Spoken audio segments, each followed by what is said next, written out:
This is it right here. 70 laps. Reach up there and pull them belts tight. During the late 90s and early 2000s, NASCAR experienced a boom in popularity. Drivers like Jeff Gordon, Tony Stewart, and Dale Earnhardt Jr. became household names.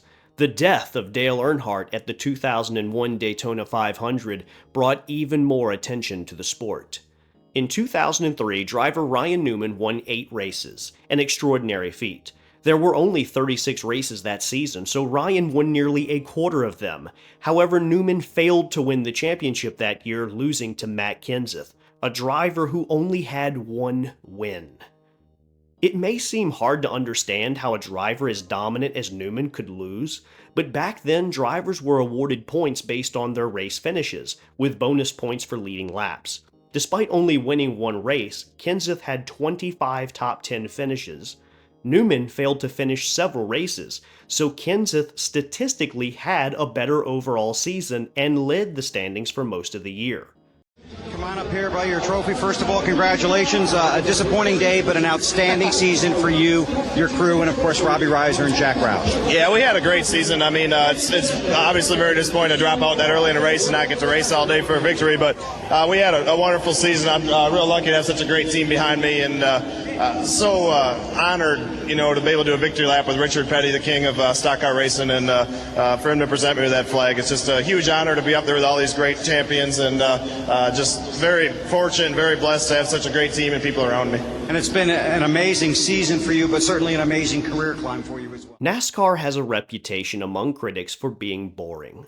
They ask how anyone could find excitement in watching cars go around in circles for 3 hours.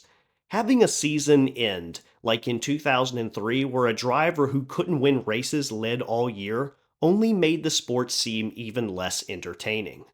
NASCAR also faced other problems.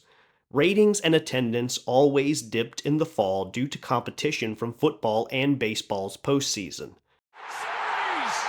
Brian makes the play. It's over.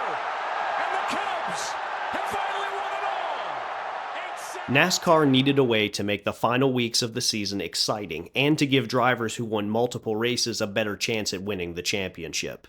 The solution that they came up with was known as the Chase for the Cup. On Speed Channel. Well, of all the changes that are coming to NASCAR this year, perhaps the most sweeping and major change is the 2610 Chase for the Championship. It's a different way to crown a champ by creating a playoff system. Now, here are the basic points. After 26 of the 36 races, anyone in the top 10 or 400 points behind the leader will enter the chase. So there could be more than 10 drivers involved. The drivers who are involved will be assigned a new point total. The leader gets 5,050 points. The next guy, 5,045, and so on down the line. Now, the chase is only for the Nextel Cup Series, but one change that will affect all 3 of NASCAR's top series is that every race winner all year long will get 5 more points for a victory. Now, Ken Squire, that is one of those changes that everybody is happy with. Everybody loves the winner getting more points for a win. So at the end of each season, the top 10 drivers would have their points reset, and the driver who performed the best in the last 10 races would win the championship. NASCAR succeeded in making the fall races more interesting, but this system created other problems. Under this format, the driver who raced the best all season wasn't guaranteed to win the championship. For example, a driver who won over 20 races and led all year could still lose the championship if they didn't race well in the last 10 events. Depending on how many different people you talk to, you get that many different opinions about the chase for the championship. Well, it's the same old thing. Change is always difficult, but you've got to consider what we're up against. It's not other racing teams. We're up against the National Football League, and they've got to come up with a system that gives them a chance to really compete. And I think we got to give this thing a chance. 5,000 points seems like an awful lot. I can't add up that many points, but the idea behind it, the premise, I think is right. Now, here's one of the criticisms, Ken, we've heard over and over Taylor, is that if you take everybody's point total after the 26 races, wipe the slate clean, some of the drivers are saying, what are we racing for? And also they're saying, is that really fair? Well, wait a minute. There's still a purse in every race. Come on. You still can go out there and compete. So it isn't like you're going to get it down to 25 or 30 cars. There's still 43 cars in every one of those last 10 races starting at New Hampshire. All right, and this is a debate that will go on as long as there is a You chase bet. for the championship. Many longtime NASCAR fans disliked the changes, arguing that certain drivers raced better at the tracks at the end of the season, giving them an unfair advantage. 185.83 miles per hour. You are the pole sitter. Congratulations. I was trying to hide from you. You guys found me. No, What were you doing up there? just watching. I wanted to watch. I couldn't stand being stuck in the truck waiting to see what was going to happen. But Jimmie Johnson started racing full-time in NASCAR's highest series in 2002 and won his first championship in 2006.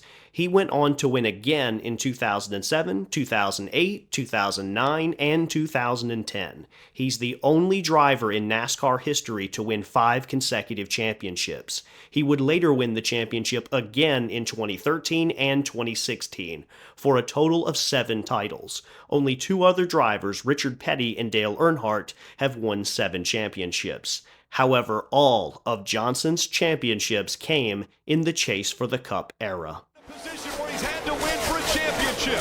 Down the backstretch he goes. A half a lap away from the championship.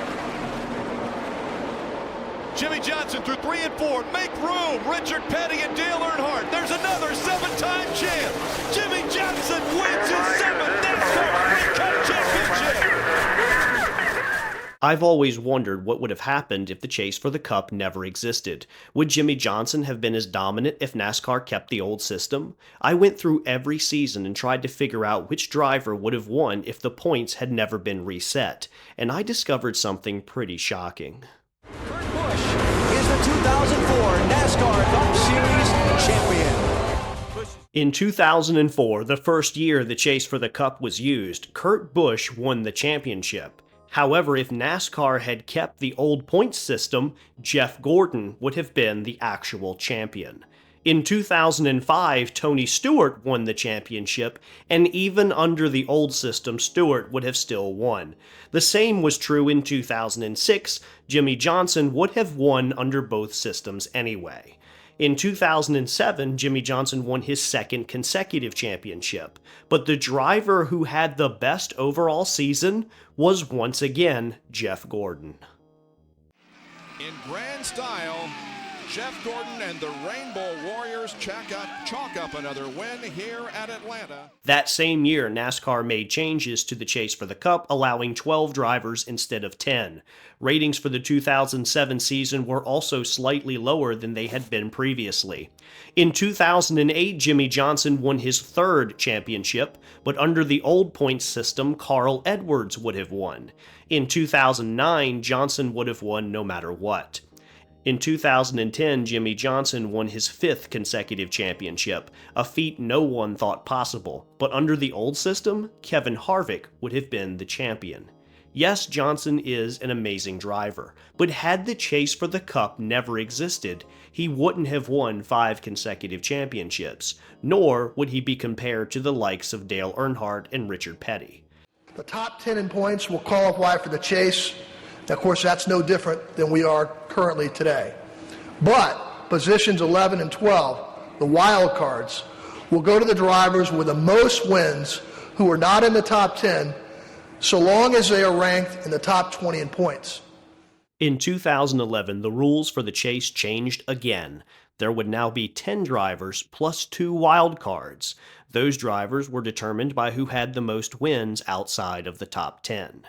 That season, Tony Stewart and Carl Edwards tied for the championship. According to NASCAR rules, the driver with the most wins was declared the winner in the event of a tie, so Stewart was awarded the championship. Can you guess who would have won under the old system? That's right, Carl Edwards. Stewart won 5 races that season, but all of them occurred during the Chase. Edwards only had 1 win all season. Here he goes. 1, 2, 3. Yeah! This sport has a new star. Edwards retired from NASCAR in 2016 with a total of 28 wins in the Cup Series. He was famous for performing backflips after each victory. Edwards never won a championship, but had NASCAR not changed its rules, he would have been a two-time champion. The 2012 and 2013 seasons would have had the same champions regardless of the scoring method. Brad Keselowski won in 2012 and Jimmie Johnson won in 2013. But 2014 is where things get interesting. Kevin Harvick won the championship, but under the old system, Jeff Gordon would have won, giving him a 7th championship.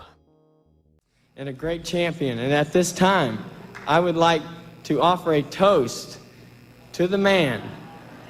Dale, great effort, man. There's some milk. Thank you. Gordon was already a 4-time champion before NASCAR introduced the chase. If the rules hadn't changed, he might have won the 2004, 2007, and 2014 championship, tying him with Earnhardt and Petty.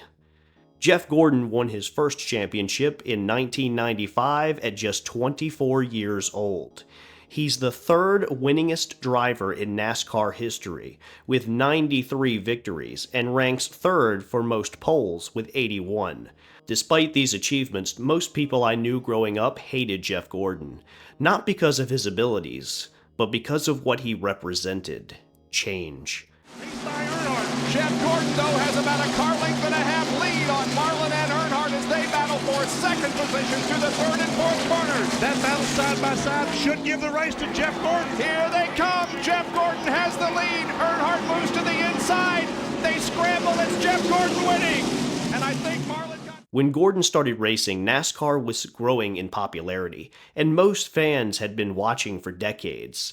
Seeing a young driver like Gordon beat established stars like Dale Earnhardt and Bill Elliott made him unpopular with older fans. NASCAR was also viewed as a southern sport, and most of the big drivers were from the South. Gordon grew up in California.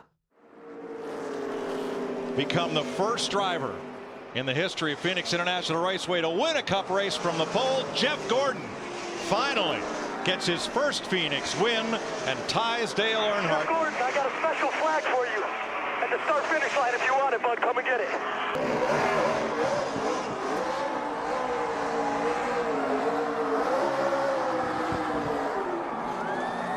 Tonight, Gordon ties Earnhardt for career wins in Nextel Cup racing. And I don't think there's any question. We've known for years that Jeff Gordon's going to rewrite the record book. By the early 2000s, a younger generation began to dominate the sport, led by drivers like Gordon and his teammate Jimmie Johnson, as NASCAR's popularity grew beyond just the South. In 2015, Kyle Busch won the chase for the Cup, but under the old point system, Kevin Harvick would have won. The season was controversial because Busch missed the first 11 races due to an injury. However, because Busch performed so well upon his return, NASCAR granted him a waiver to compete in the chase, which was widely criticized since Busch wouldn't have even qualified under normal circumstances. In 2016, Kevin Harvick would have won again, but under chase rules, the championship went to Jimmie Johnson, marking his 7th title, tying him with Earnhardt and Petty. That year also saw an even more significant drop in ratings. It seemed that NASCAR's efforts to appeal to casual fans not only failed, but also caused them to lose longtime supporters. The playoffs are for the best of the best. Kyle Busch gets the win. In 2017, NASCAR made major changes to the chase, now calling it the playoffs. The format became much more complicated. Races were split into stages, with points awarded based on performance in each stage. The end of the season now had rounds, and points were reset after each round, with drivers eliminated based on their rankings.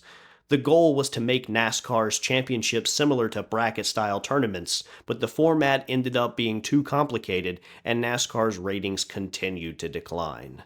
Now I know all of this is speculation. Drivers might have adopted different strategies if the chase never existed, but we can assume that each driver would still try their best in every race, regardless of the point system. Without the chase for the Cup, Jimmie Johnson likely wouldn't have been as successful. The man who arguably lost the most, however, was Jeff Gordon. Under the old system, he, not Johnson, might have been the driver with 7 championships, standing alongside Earnhardt and Petty. It's also worth noting that Gordon has more wins and poles than Johnson and even Earnhardt. Let me know in the comments what your thoughts are on the chase for the Cup. Was it a good decision for NASCAR, or should they have stuck with their original point system?